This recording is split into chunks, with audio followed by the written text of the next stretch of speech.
$20 an hour is good for California restaurant workers. Why isn't $20 an hour good for Gavin Newsom's restaurant workers? This is classic Newsom, classic California. Yeah. Put another feather in Newsom's hat of hypocrisy. This actually reminds me a little bit of the pandemic, no? Restaurants, Newsom, hypocrisy. The guy can't champion or, stand behind all the things that he kind of virtue signals for. But that's just typical. And I mean, that actually applies not just to Newsom. That applies to all of the politicians who are out there talking about we need $50 minimum wage, which is what Barbara Lee said. But then the government workers themselves are only making $15, $16, $17 an hour. And it's absurd, but it's typical. It's completely typical of California.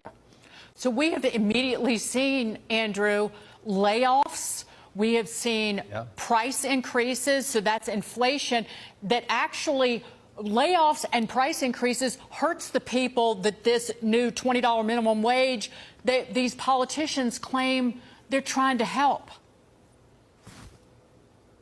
This bill was marketed as something that was supposed to help the workers and hurt the corporations, but it's actually helping the corporations and it's hurting the workers in the long run, and by virtue, these small businesses as well, who ultimately are going to have to pay a lot more than this, but don't have the money to automate. You see, they're laying off all these workers, and the workers that are staying there, as that girl said, they're going to have double the amount of work, but then the costs are going to go up, the prices are going to go up, and all those workers in those communities now are going to have to spend more money because the prices of everything have already gone up. You see, they don't think these things through. If they wanted to help the worker, they could have cut payroll taxes, which is the highest in the nation. They could have cut the ETT, which nobody knows where that goes to, unemployment insurance, any of those things, put more money in the workers' pockets, which then could have helped the businesses, and they can incentivize the businesses to pay their workers more by virtue of changing that incentive structure. That's too common sense, though, Andrew. You're a restaurant owner, though. Tell us what impact this has had on your ability to run your restaurant. We got about 30 seconds.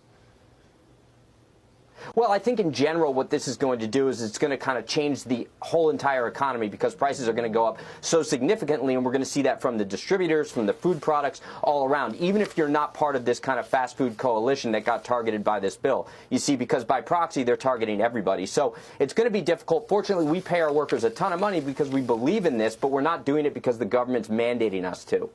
But you just highlighted the knock-on effects that these boneheads and bozos never, ever think about. Andrew, thank you so much for being here always. Andrew Gruhl. Thanks, Andrew. Thank you. We'll see you very soon.